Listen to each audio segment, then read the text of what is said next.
Hello, Archie Dunlop here with Talking Astrology with Archie, and in this video I want to look at the week starting on Monday, May the 5th, 2025, and I'm going to start with a preview of the main astrological events of the week, and I'm also going to do an I Ching for the week. If you don't want to watch that I Ching section, you don't have to. It only applies to those of you that are actually watching it. So if you don't watch it, you're not part of the forecast. I also want to have a look at the UK. So a couple of days ago, I looked at the horoscope of Nigel Farage. I mean, that was before these local elections on May the 1st. There was also a by-election, you know, where you had one constituency where there was an election because the previous member of parliament had gone. He had gone and hit someone, and that seemed to end his political career, at least in the short term. And so this is what I want to look at, and I want to look in particular at the horoscope of that by-election when the results were announced, to see what was going on astrologically. So, let's start off by looking at the horoscope for the week, the beginning of the week. Don't forget, if you want to like this video or subscribe to this channel, you can. I would very much appreciate that. So let's look at what's happening this week. So these are the start positions. Just a reminder of the obvious. The week starts with the Sun in Taurus. Sun, right in the middle of Taurus, actually. So it's the Sun is at 15 degrees Taurus, which is 45 degrees from the Aries point. I'm going to be looking at that in more detail, I think probably in Monday's video. And the key point about that is that the Sun is halfway between the spring equinox, at least the spring equinox if you're in the northern hemisphere, and the solstice, the summer solstice in the northern hemisphere. So it's that halfway point. And I do think that point is of some spiritual value and importance. And also, if one is looking at what is going on at the time of that halfway point, one may get some valuable information. So yeah, I will be looking at that point in more detail in Monday's horoscope, which of course comes out on Sunday. So that's perhaps something that we all need to consider. And the first major aspect of the week is on Monday, which is a sextile between Mercury and Jupiter. So we've got Mercury at 21, 22 Aries, Jupiter at 22 Gemini. So, Mercury and Jupiter making a sextile, that is a really good aspect. It's not heavy going. It's a very communicative, positive aspect, and it means that we can speak with conviction if we want to, but conversation and ideas can just be something that we're naturally attracted to. And also Mercury sextile Gemini, if you are a Gemini, a Sagittarius, a Virgo, or a Pisces, that might have a particular impact on relationships. I mean, a favourable impact. I mean, it can have a favourable impact for other of the 12 signs, but they in particular could benefit from a relationship perspective. So that Mercury sextile Jupiter is entirely fortunate, and that is an aspect I'll be going into in more detail when I do my horoscope for Monday. Later in the week, well, in fact on Tuesday, we have got two aspects. We have got aspects that I regard as being important. We do have the Sun making a semi-square to Neptune. So, that that Sun semi-square Neptune, I think, is quite an important aspect, and it's Sun semi-square Neptune can also be somewhat difficult. The Sun is how we try to express ourselves, how do we establish our identity, and our selfhood is very important when it comes to the Sun. But semi-square Neptune, things might get confused. Things might not be as certain as they should be. We're trying to apply ourselves to something. There's Sun in Taurus, trying to be solid and reliable, but then Neptune comes along and just makes things complicated. And additionally, we have got a sextile between Venus and Pluto. Again, sextile, it's generally speaking quite a fortunate aspect. Venus sextile Pluto can be about relationships. It can be our attitude to relationships. It can be a little bit possessive. Pluto is a possessive planet. Didn't Pluto or Hades want to possess Persephone for 6 months of the year? She ate 6 pomegranate seeds, and as a result, she had to spend half her time in the underworld. And so, Venus sextile Pluto can be persuasive, and it can be a little bit jealous, but it is a sextile. So I think it's more about being persuasive and seductive, but in a fairly gentle kind of way. And then at the end of the week, Mercury moves into Taurus. So that is a big change, Mercury moving into Taurus. It means that, we've now got, we'll then have the Sun and Mercury and Uranus in that sign. So the Taurus season will be in full swing, and it is a change, though. Mercury in Aries, likes to say what's on its mind, is very, very dynamic, especially in a verbal sense. But Mercury in Taurus, things slow down, and Mercury becomes more considered. I would have said in some ways Mercury becomes stronger in Taurus than in Aries. Mercury in Aries could shoot its mouth off, but Mercury in Taurus can be more considered and can have more of a plan. And don't underestimate Mercury in Taurus. It can actually be quite an effective arguer, because it just goes through the points one step at a time, and isn't in too much of a hurry to reach a conclusion. If you want to win an argument, you don't always have to do it from a perspective of just being in a hurry. You just have to take your time to build up your case, and then right at the end, you make your killer move. And so that's the broad picture this week. There's not a huge amount going on astrologically. We don't have any new moons, we don't have any full moons, we don't have any serious sort of out-of-planet activity. Will that mean that we have a quiet week? Well, perhaps, but not necessarily. Just because astrologically there's apparently not much going on doesn't mean that nothing will happen, and I'll be giving it some more thought over the week when I do my daily horoscopes.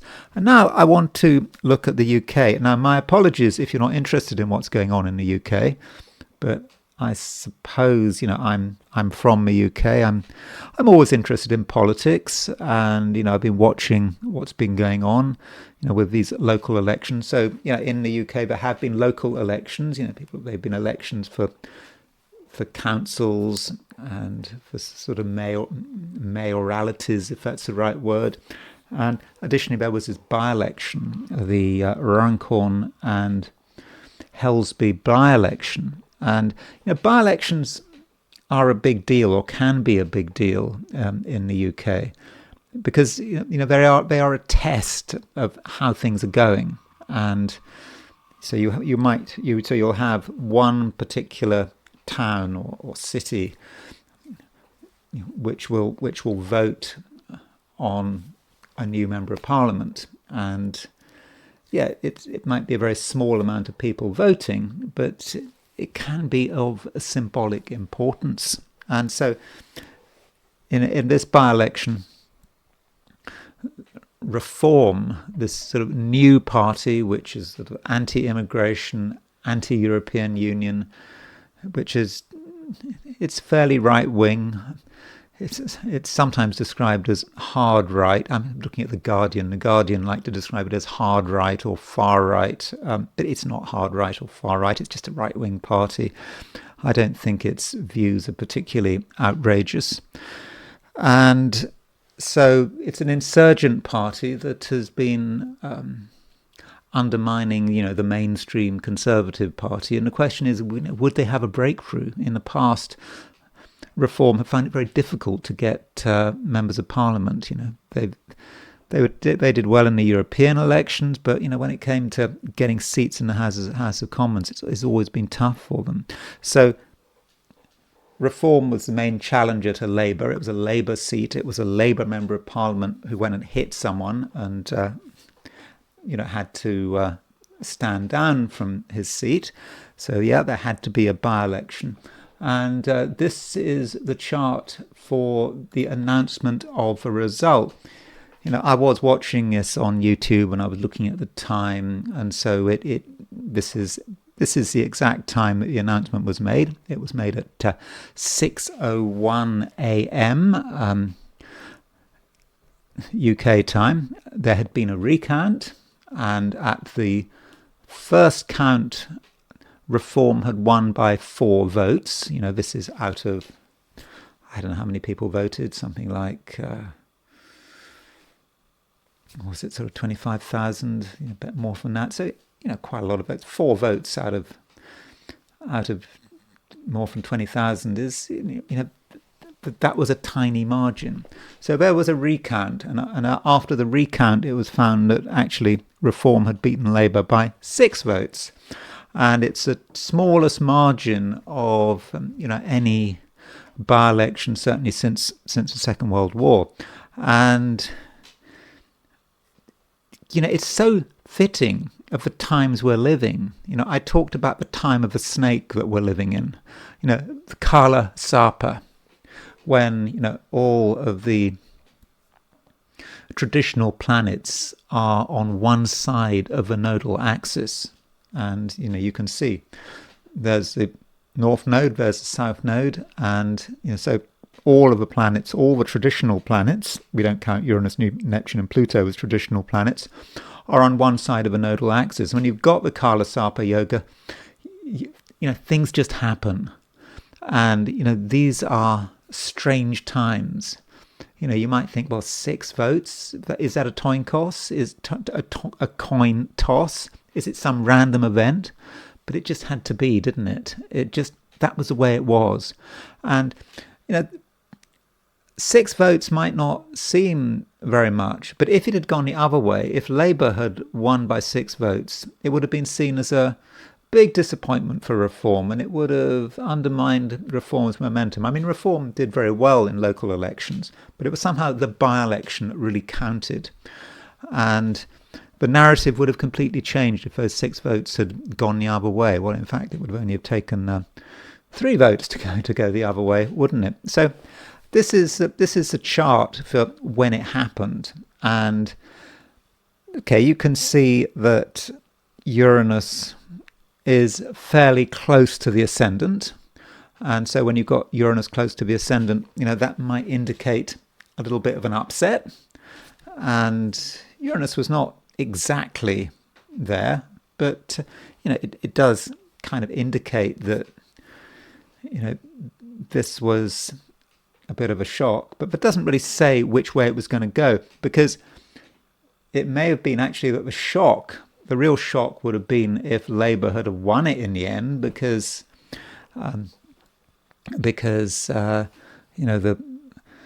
the betting odds were in favour of Reform winning it just. And I was just looking at the betting odds, in the couple of hours before the result came out, and they were all over the place, and people were saying that Labour had just won it, and this was reflected in the odds. The odds seemed to suggest that that Labour was going to win. At least that's what people were betting on, and then the odds just kept changing, and then then Reform won it. And again, that is very much about Kala Sarpa yoga, and from a midpoint perspective, what we should be looking at in this chart is the ascendant and the midheaven. And we need to see what kind of symmetry we have around the ascendant and the midheaven. And okay, I've just said that Uranus was quite close to the ascendant, but this wasn't that close. I mean, it was 5 degrees out. I mean, I kind of would have preferred something a little bit closer. So let's just look at this chart from a midpoint perspective, and so here it is. And so what we do is, we put the midheaven. We can put the midheaven on the pointer, and to see what was happening at that time. So astrologically, we do have a conjunction between Venus and Neptune and the Aries point. So Venus, Neptune, and indeed Saturn. So Saturn is just before the Aries point, Venus is just before the Aries point, Neptune is close to the Aries point. And so the midheaven brings together the Sun on one hand and Venus and Neptune and the Aries point. So the midheaven is on the Sun Aries point midpoint, Sun Aries point. It's also on the Sun Venus midpoint. It's also on the Sun Neptune midpoint. So what the midheaven is doing is it's bringing together the energy of Venus and Neptune right close to 0 degrees Aries, and something has changed. This is about Aries. This is about Neptune moving into Aries, and I think that does reflect the shift. And if we put the dial on the ascendant, we see that Venus, Neptune, and the Aries point are now configured with the Moon. So whichever way you look at it, those two angles about the midheaven and the ascendant are really tied up with Venus and Neptune and the Aries point. And I think that this kind of tells us something about Neptune moving into Aries. We're really starting to see this Neptune moving into Aries, I think. And Nigel Farage, who is head of the Reform Party, he is an Aries, and he is a completely typical Aries. He is, dynamic, and he's charismatic, and he knows how to communicate. And people like that are likely to prosper while Neptune is in Aries. This is a kind of figure that people are going to want. People are going to want things to be definite. So, this by-election, may say something, really about, the shape of things to come. And if we look at how, different people or different organizations may have been impacted by this. So, here's a chart of England, and I think that it's very likely that this by-election, and there were other local elections going on in the UK in which the Reform Party did really well, and there seems to be evidence that the Reform Party maybe are the second party, that they perhaps are starting to push the Conservative Party out. I mean, we don't know for sure yet, but as we know with Neptune in Aries, if you want to be successful with Neptune in Aries, you've got to be an Aries. You've got to have strong ideas. You don't want to worry too much about detail. Keir Starmer as British Prime Minister, he's got a sun in Virgo. It's that sort of detailed approach. I mean, he is a lawyer and he has a sort of bureaucratic approach, and I don't think that really works. It didn't really work before Neptune went into Aries, and it really doesn't seem to work. Really doesn't work now that Neptune has changed sign. And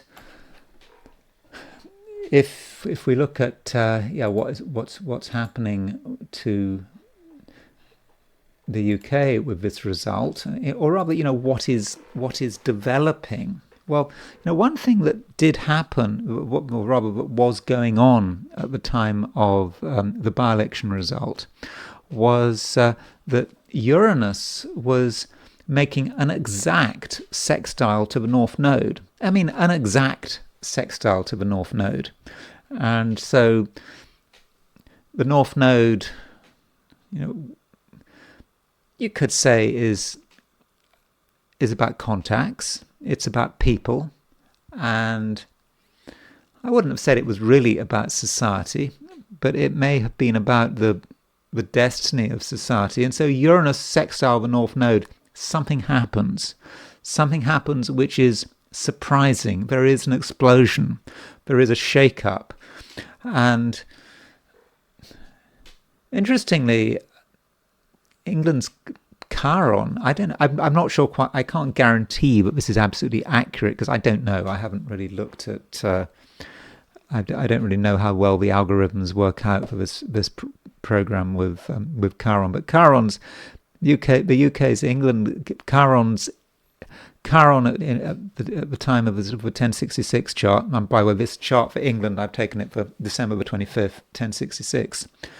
Chiron is, which is nearly 1,000 years ago. But if Chiron is at 26 Virgo, that means that, Uranus is exactly trine England's Chiron. So Chiron is the maverick. England wants to do something different. England is not happy with the way things are and wants to stand out, or rather, the voters want to stand out.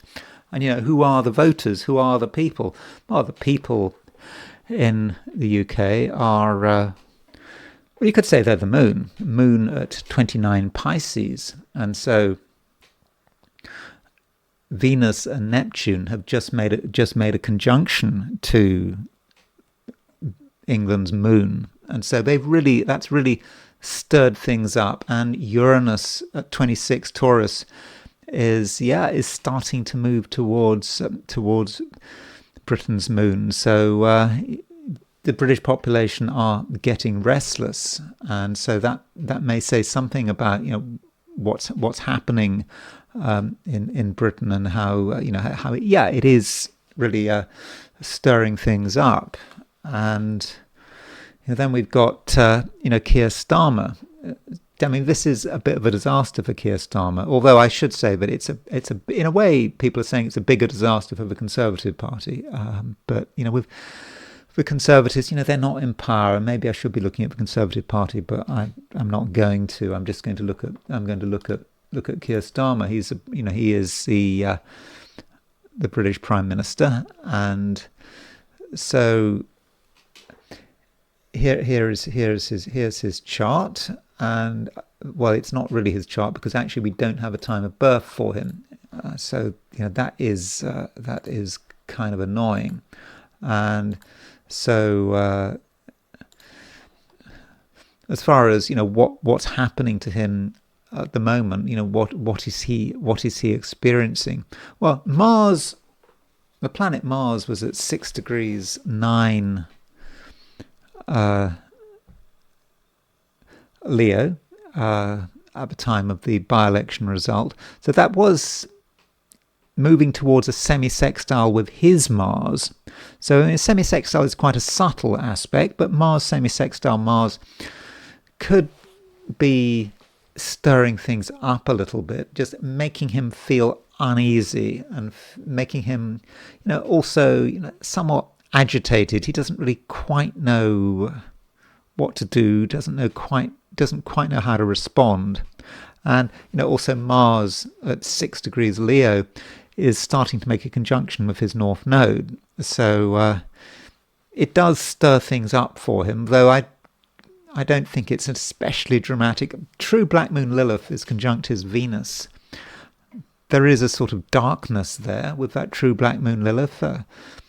How he is perceiving things, and there is it is a bit grim, but I mean, I wouldn't have said that his chart, what it shows is especially devastating. Then there is also his regime. There is the time in which Keir Starmer became prime minister. So he became prime minister on July the 5th, 2024, I believe at 12:15 p.m.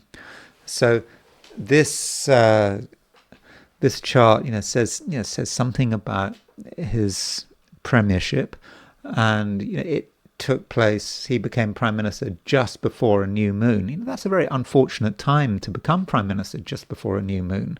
He became prime minister with the old cycle, and so he's had to take all the garbage from the previous regime and in many respects carry on with it. He still has to worry about Ukraine.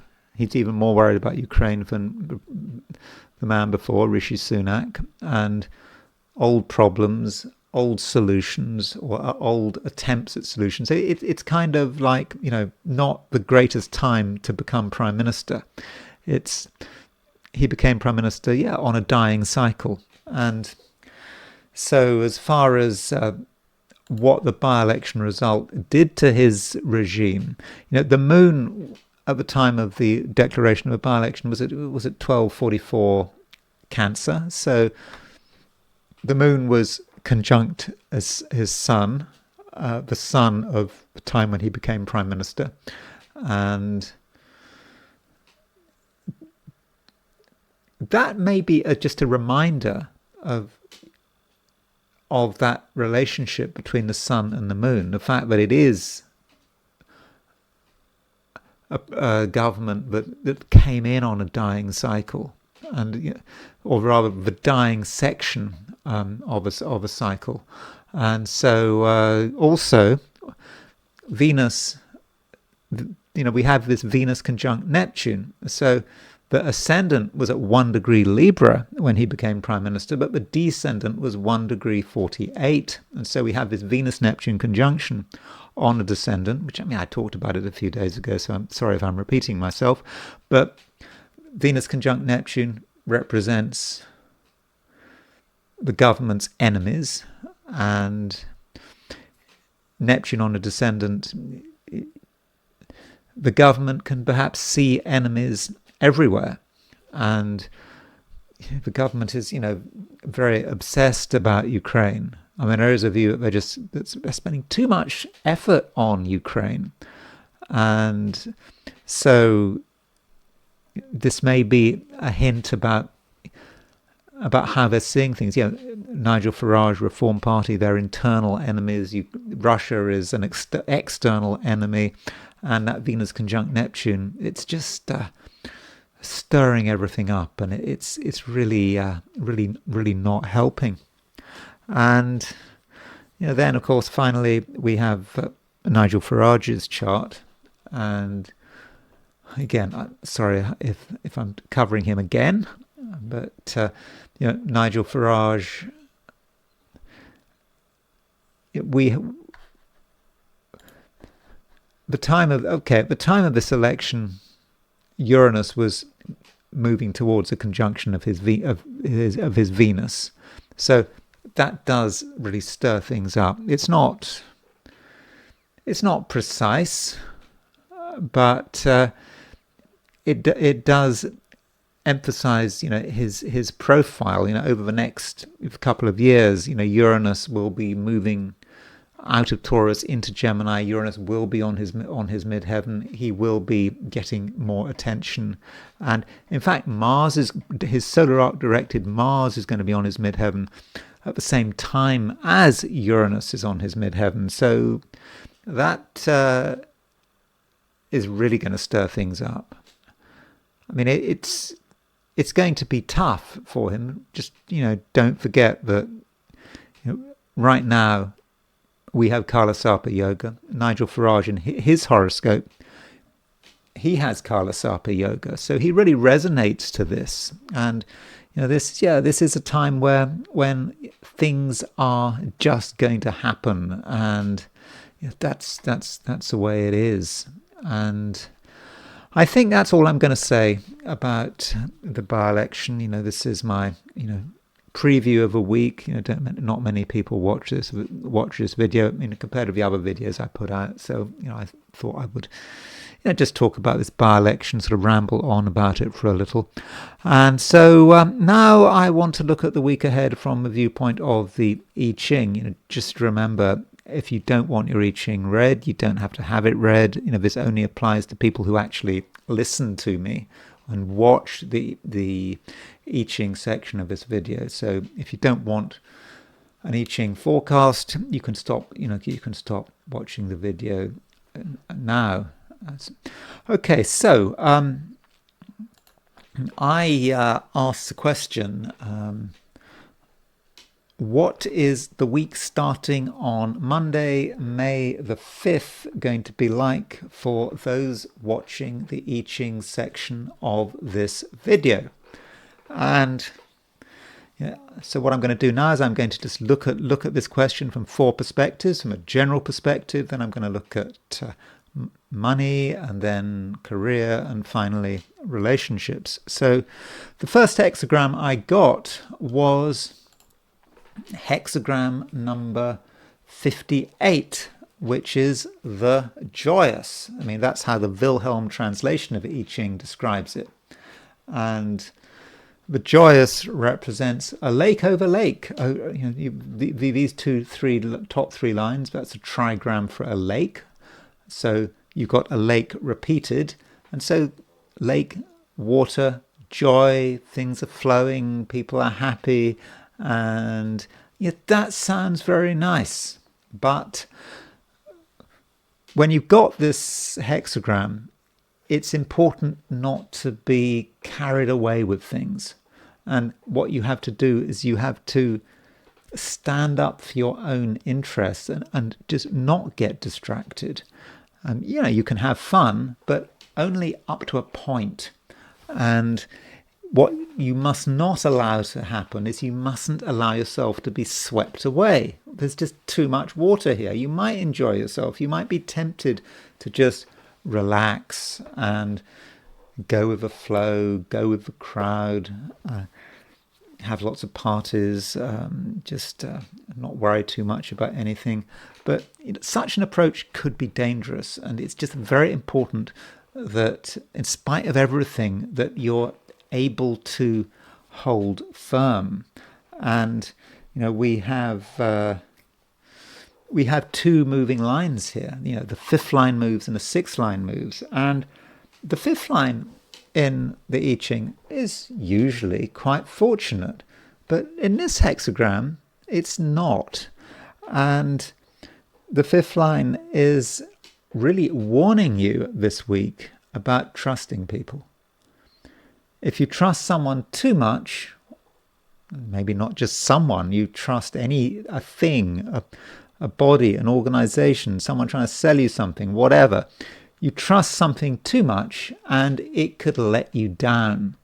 And the I Ching, talks about trusting someone who actually in the end injures you. And so that's not what you want to do. So you have to be very careful about placing too much trust in anything. And there is, the advice that you've got to be very careful about mixing with dangerous elements.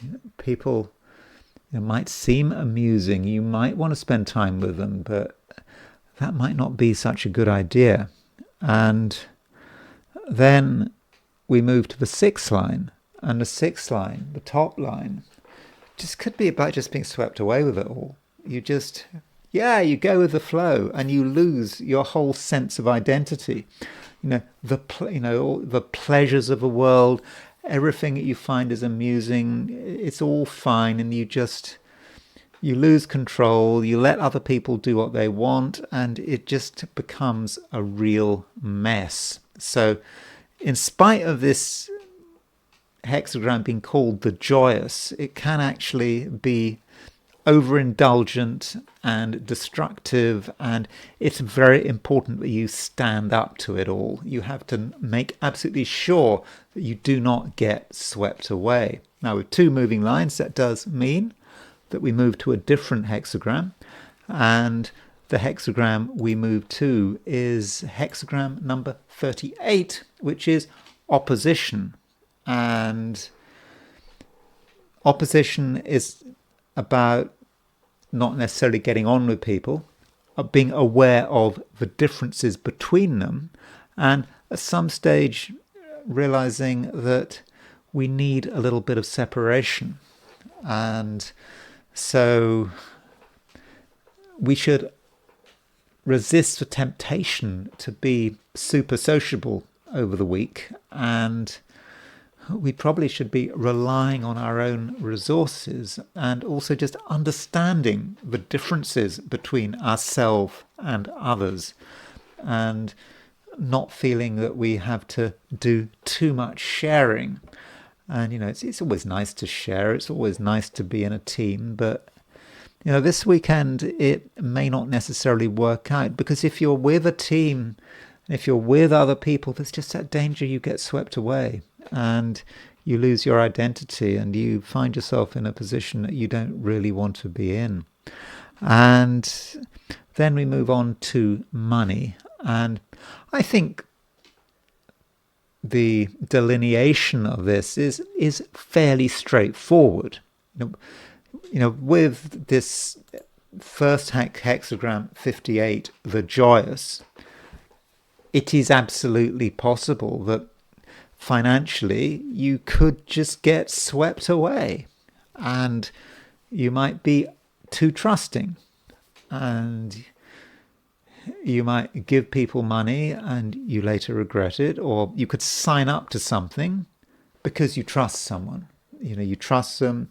Perhaps you're buying something or you're buying a service and it seems like a good idea, and perhaps everyone else is doing it, seems reasonable. The person selling it to you is very convincing, and it just doesn't work out. And you may also feel that money can buy you happiness. I'm not quite sure how, but that might be your feeling, that just by spending money, it'll just make things easy, and you just become relaxed. And the reality is you need to be on your guard. There are dangerous elements around, dangerous people who want your money, people who are trying to sell you something. And so as soon as someone starts talking about money and suggesting that you might want to part with your money, then straight away you should not trust them. At least not to begin with. Ask yourself, what is their motivation? And so that should help. And then you've got the sixth line moving, and the sixth line, it can be really indulgent, the sixth top line. Getting completely wrapped up in the pleasures of the world and feeling you want to spend money on enjoying the pleasures, buying the pleasures, and in the process, you could make mistakes. And perhaps what you should really be realizing is, when it comes to money, you're the only person who can really look after your own best interests. And this makes sense when we look at the second hexagram. The second hexagram is opposition. You need to regard things on a financial level as being a struggle. There are winners and there are winners, and there are going to be losers in every financial exchange. There is this idea, everyone can benefit from a financial exchange, but at the moment, there's a winner and there's a loser, and that loser could easily be you if you might believe someone's promises, and perhaps you should regard yourself as being in opposition to other people, especially in a monetary sense, right from the beginning. And sometimes you just have to accept the situation. If you don't want to play other people's financial games or give in to their financial requests, well, you just have to go with it. It might mean short term that you get shunned or you get criticized, but you do have to look after your own best interests, and you shouldn't worry too much about the consequences. And then we've got career and business. And so with career and business, the first hexagram we have is the joyous. So that could mean that you start the week feeling fairly optimistic, is the joyous. And because you're feeling optimistic, your guard might go down, and you might do things, and you might start regretting things if you are perhaps too free and easy, and you worry. You don't worry enough. I mean, you should actually be very tough. I mean, that's what you should be. You don't want to get caught up in what's happening around you. And so if you've got a job, you're going into work, don't take things at face value. Don't believe what people are telling you. If someone tells you that everything is fine, then there's a good chance that nothing is fine. And things do have to be worked at. And if you just assume that things are going to work out all by themselves, then I think you might be assuming wrong. And it's very important from the viewpoint of career and business that you don't trust anyone. I suppose that's particularly the case if you're in business and you're in a competitive situation, and you're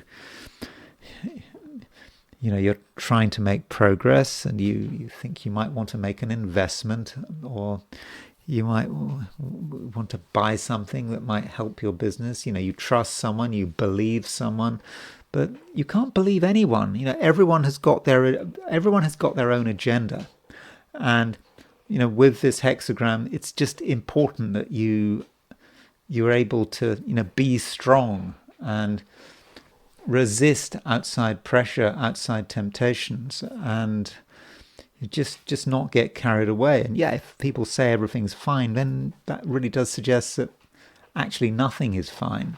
So really be focused and resist the temptation to relax. I think there will be a temptation to relax. It's getting warmer. It's a spring. Do you really want to bother about working hard? Well, it's spring in the northern hemisphere. Sorry about that bias, but you might feel that you can let go, and but you can't. I think that you need to be very, very focused, and it's not a popularity contest. Sometimes you just have to accept that you do something and you are unpopular, and that's the way it is. And this hexagram, because you've got two moving lines, it moves to a second hexagram, and it moves to hexagram number 38, which is the opposition. And so you may realize that your priorities and other people's priorities are not quite the same thing. And if you stand up for your own interests, you might upset someone, and you might get a negative reaction. And in terms of the social situation at work, you may feel that you're starting to get distant from certain people, perhaps because they don't appreciate your approach. But it can't be helped. And so don't feel that you have to be friends with everyone, that you just have to be working in a team. I don't think that it's a good time to be working in a team. I mean, you can try, but in the end, you just might realize that you and other people do have different priorities. And finally, there is relationships. And so the hexagram we have is hexagram 58, which is the joyous, lake over lake. And so from a relationship view, that sounds really good, doesn't it? It's a very emotional hexagram. Emotions are free flowing. Everyone can be enjoying themselves. And that might be the problem. This is not a time when you should be relaxing, just letting your guard go down. Other people can be a problem, and if you get close to other people and you start relaxing in their presence, then you may be making yourself vulnerable. And you have to think, what is in your best interests? And, the I Ching is warning you with that fifth line moving that some people just can't be trusted. And so if we think about relationships, look, if you've been involved with someone for years or decades, you probably have a pretty good idea whether or not they can be trusted. But if you're dealing with someone you don't know so well, then there's a danger that you're let down, and you just assume that everything is going to be fine, and all of a sudden it's not fine, and someone does something you weren't expecting, which you don't appreciate, and there is this advice here that you should avoid people who are dangerous and unreliable with that fifth line, but still you're hoping that things are going to work out, and the top line moves, it's very indulgent. So there may be moments where you really can enjoy people's company or another person's company. It's all working very well, but still you're being complacent, and there is that danger of being let down, and other people are not what they seem. Again, if you know someone really well, then that's probably not a problem. But if you don't know the full picture, then you could be let down. And this moves to a second hexagram, which is hexagram number 38, which is opposition. And that is indicative of you and someone else being separate. And in the end, you need your distance, and you need to, in the end, to take action to make a bit of a distance between yourself and the important people in your life, and not just the important people in your life. People who have started to come into your life, and in the end, you just feel that you don't want things to go too far, and distance is going to be important. And that's it. That's all I'm going to say for this week. Thank you very much for watching this video. If you enjoyed this video, it'd be very grateful if you were to like it. If you're not subscribed, then do feel free to subscribe. And if you want to buy me a coffee, there is a link in the description. And I will talk to you again very soon, and I will of course be doing a daily horoscope in my next video for Monday, May the 5th.